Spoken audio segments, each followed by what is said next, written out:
Pushkar limited ने issue किए हैं 30,000 शेयर्स जिनकी फेस वैल्यू है ₹100 और इनको 20% प्रीमियम पे इशू किया गया है, यानी कि ₹20 के प्रीमियम पे ये शेयर्स इशू किए गए हैं बाय द कंपनी। कंपनी पैसा कुछ इस तरह से ले रही है। ऑन एप्लीकेशन वो ले रही है ₹40, जिसमें ₹10 प्रीमियम के भी हैं, यानी कि बचा हुआ ₹30 जो है वो कैपिटल का है। उसी तरह से कंपनी अलॉटमेंट पे ले रही है ₹30, जिसमें ₹10 प्रीमियम के भी हैं, यानी बचा हुआ ₹20 कैपिटल का है। फर्स्ट कॉल पे वो ले रही है ₹30 और ये पूरे 30 कैपिटल के ही होंगे क्योंकि प्रीमियम के ₹20 लिए जा चुके हैं। तो अब तक कंपनी टोटल ₹100 ले चुकी है, जिसमें 20 प्रीमियम के हैं और 80 कैपिटल के हैं। बैलेंस लिया जाएगा सेकेंड एंड फाइनल कॉल पे, जो कि ₹20 ही निकल कर आएगा क्योंकि कैपिटल के ही ₹20 मांगने रह गए हैं। ठीक है बच्चों, अब कंपनी ने इशू तो किए 30,000 शेयर्स, मगर कंपनी के पास एप्लीकेशन आई फॉर 40,000 शेयर्स। पब्लिक ने अप्लाई किया फॉर 40,000 शेयर्स, यानी कंपनी का इशू जो है वो ओवर सब्सक्राइब्ड हो गया। अब कंपनी ने इनमें से जो ये सारे शेयर्स अलॉट करे हैं 30,000, वो केवल एप्लीकेंट्स ऑफ 35,000 शेयर्स को ही दिए गए। तो एप्लीकेंट्स ऑफ 35,000 शेयर्स को ये 30,000 शेयर्स दे दिए गए और जो बचे हुए एप्लीकेशंस हैं, यानी 5,000 एप्लीकेशन जो एक्स्ट्रा थी, उनको रिजेक्ट कर दिया गया और उनका पैसा रिफंड कर दिया गया।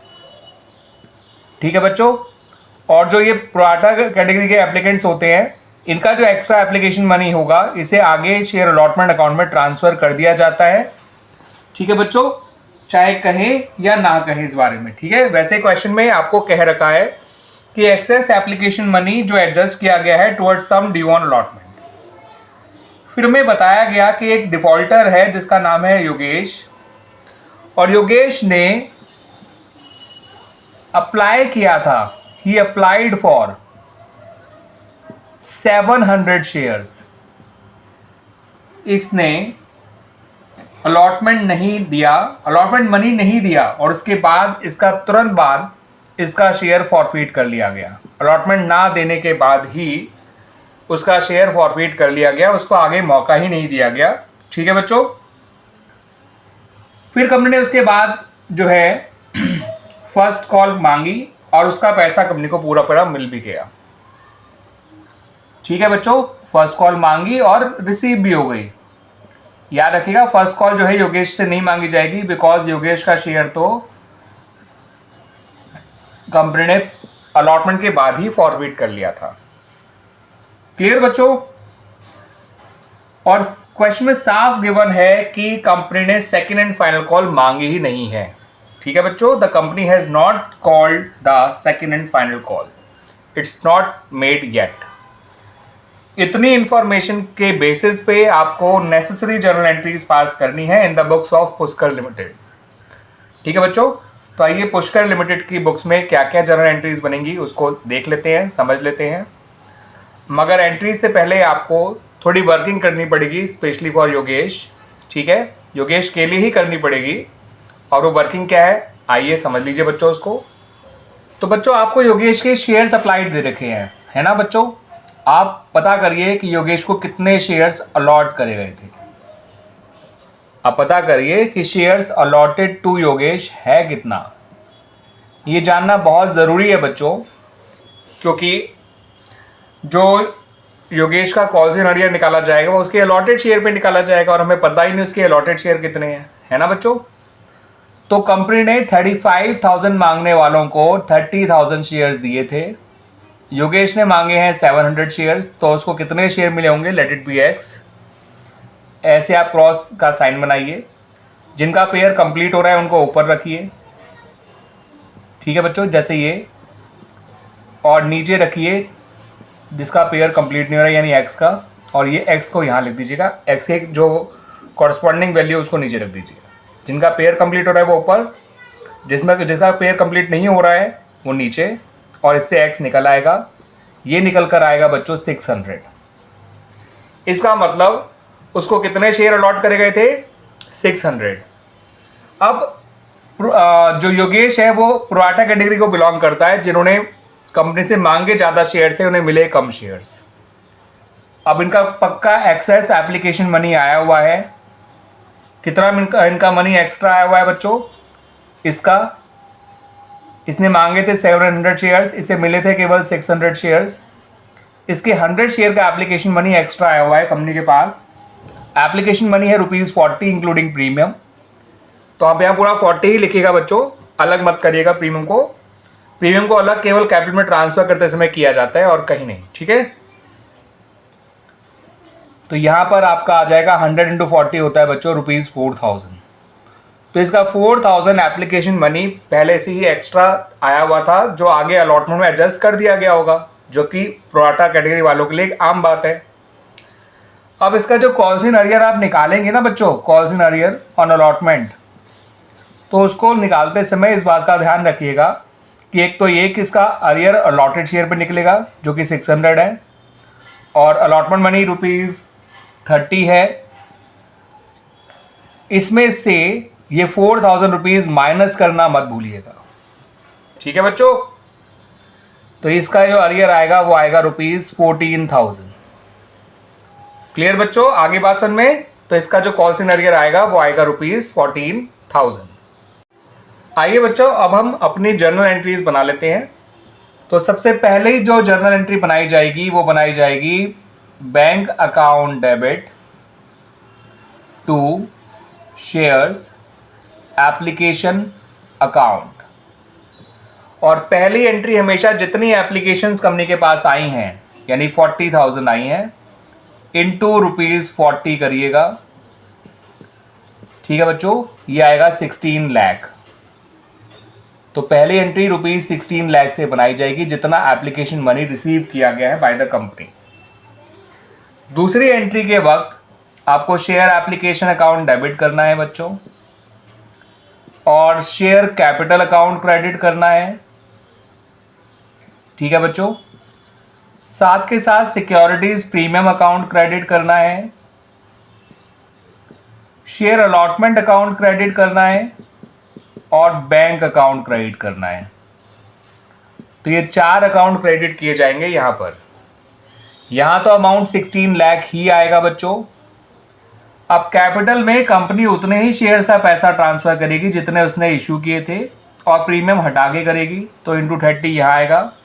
प्रीमियम में भी उतने ही शेयर्स का पैसा जाएगा जितने शेयर्स इशू किए गए थे, और प्रीमियम का पैसा जितना है उससे एंट्री की जाएगी।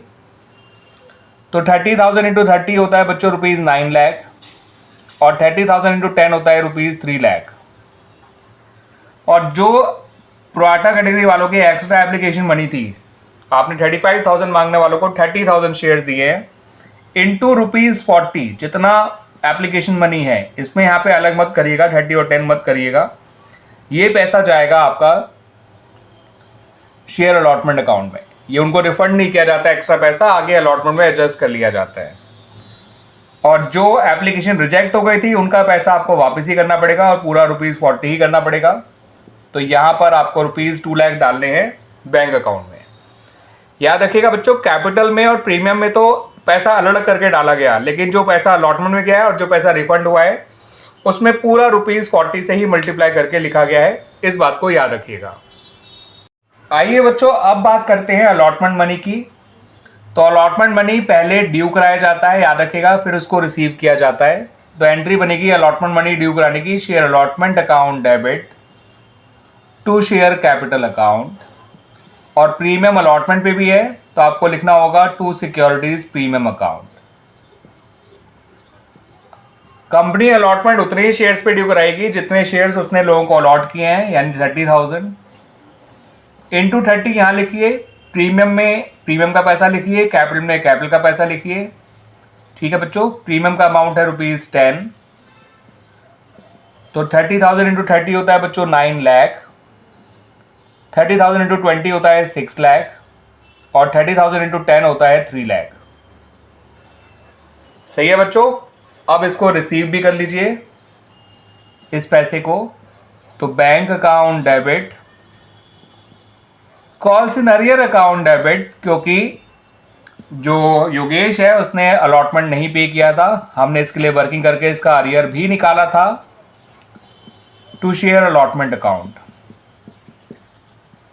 यहां पर बच्चों 9 लाख मत लिखिएगा, 9 लाख में से 2 लाख पहले ही एप्लीकेशन से अलॉटमेंट में आ चुके थे कंपनी के पास, तो यहां जो पैसा लिखा जाएगा वो तो वो लिखा जाएगा जितना उसे टोटल मिलना है, 7 लाख ना कि 9 लाख। एरियर्स में 14,000, ये मेरे वर्किंग नोट से देख लीजिएगा बच्चों जो मैंने स्टार्टिंग में बनाया है पीछे जाके, और यहाँ आ जाएगा 6,86,000। ये एंट्रीज बन गई बच्चों हमारी अलॉटमेंट की। आगे फर्स्ट कॉल की एंट्रीज मत बनाइएगा बच्चों, उससे पहले बनानी तो है वैसे वो एंट्रीज, लेकिन उससे पहले आपको इसके शेयर फॉरफीट करने की एंट्री बनानी है।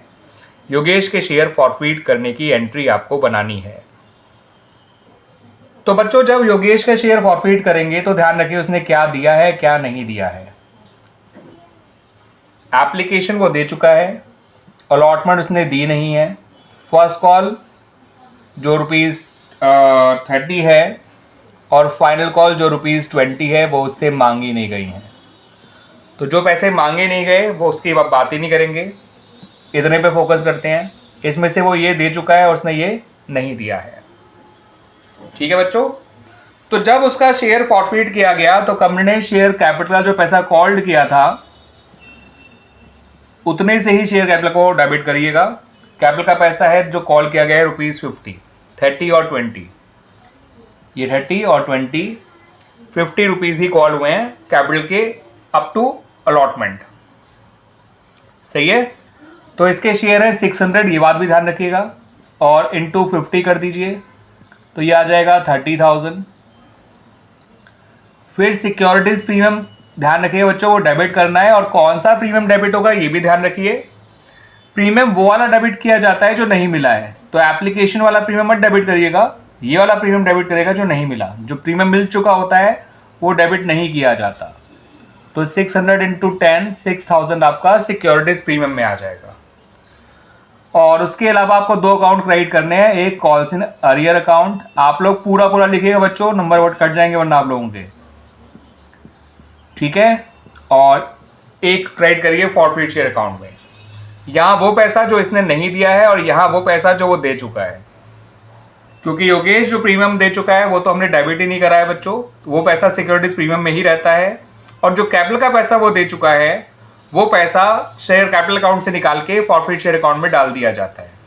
ठीक है बच्चों, कॉल्स इन अरियर में वही कॉल्स इन अरियर लिखिए जो हमने वर्किंग नोट उससे निकाला था वर्किंग करके 14,000, और यहां पर आप 36,000 से 14 माइनस कर दीजिए, उसका मिला हुआ पैसा आ जाएगा 22,000। ठीक है बच्चों, क्लियर हुई बात। और आप वैसे जानना चाहते हैं कि 22,000 कैसे आया, अभी तो मैंने इसको बैलेंसिंग फिगर के तौर पे लिखा है, लेकिन अगर आप वैसे जानना चाहते हैं तो मैं आपको बता देता हूँ। इसने 700 शेयर के लिए अप्लाई किया था, ₹40 की एप्लीकेशन बनी था, तो इसने वैसे तो कंपनी को 28,000 रुपीज़ दे रखे हैं, मगर एप्लीकेशन का मिला हुआ प्रीमियम जो कि 600 शेयर्स में एडजस्ट किया गया था, तो 600 इंटू 10, 6,000 का प्रीमियम जो मिल चुका है उसे हम फॉरफीट अमाउंट में काउंट नहीं करते हैं। तो इसके टोटल मिला हुआ पैसा था 700 इंटू 40, क्योंकि इसने अप्लाई किया था 700 शेयर के लिए, तो इसने 700 इंटू 40 ₹28,000 दे रखे थे कंपनी को। लेकिन जितना प्रीमियम मिल चुका होता है उसे हटाना पड़ता है। ठीक है, पैसे ये पैसा हटा के जो बचा वही फॉरफीट शेयर अकाउंट में गया होता है। तो अगर आप ये इस पे ज़्यादा दिमाग नहीं खपाना चाहते हैं तो सिंपली ये अमाउंट जोड़ के इसे माइनस कर दीजिए, ये अपने आप आ जाएगा। क्लियर है बच्चों, आई बात समझ में। अब आप ये जरूर सोच रहे होंगे कि यहाँ तो मैंने 700 इंटू 40 किया है, लेकिन यहाँ 600 इंटू 10 ही क्यों किया? क्योंकि इसने अप्लाई 700 शेयर के लिए किया था और ₹40 का एप्लीकेशन था, तो इसने टोटल 28,000 रुपीज़ लोगों को कंपनी को दिए थे, मगर इसे अलॉट तो 600 शेयर किए गए थे और प्रीमियम एप्लीकेशन का ₹10 पर शेयर था, तो 600 शेयर का प्रीमियम ही मिला हुआ प्रीमियम कहलाएगा। ठीक है बच्चों, यानी कि 6,000 रुपीज़। ठीक है, और टोटल मिले हुए पैसे में से प्रीमियम का मिला हुआ पैसा हटा दिया जाता है, तो 22,000 फॉरफीट शेयर अकाउंट में गया है। अब आपको बच्चों एंट्री बनानी है फॉर फर्स्ट कॉल, तो एंट्री बनेगी share first call account debit, to share capital account. First call बिना प्रीमियम के है और फर्स्ट कॉल जो है 29,400 शेयर से बनाई जाएगी। ठीक है बच्चों, तो 30,000 इंटू 30 होता है 9 लाख, 600 इंटू 30 होता है 18,000, तो ये बनेगी 8,82,000 से ये एंट्री। ठीक है बच्चों, 29,400 इंटू 30 करने की जगह मैंने सिंपली क्या करा है कि 30,000 इंटू 30 करके 600 इंटू 30 हटा दिया, तो अपने आप ही इतना आ गया। और फर्स्ट कॉल पे कोई एरियर्स भी नहीं है, तो कंपनी को फर्स्ट कॉल का पूरा पैसा मिल गया। एंट्री बन जाएगी bank account debit to share first call account, और ये एंट्री भी 8,82,000 से बनेगी, ना एक पैसा कम ना एक पैसा ज्यादा। फाइनल कॉल हमें करनी ही नहीं है, क्योंकि क्वेश्चन में खुद कहा गया है कि आखिरी कॉल कंपनी ने मांगी ही नहीं है। शेयर्स को केवल फॉरफिट ही करना है, रीइश्यू करना ही नहीं है, क्योंकि क्वेश्चन में ऐसा कुछ कहा ही नहीं गया। और ये क्वेश्चन खास इसलिए भी है बच्चों, क्योंकि ये क्वेश्चन सीबीएसई बोर्ड एग्जामिनेशन 2023 में आ चुका है। ठीक है।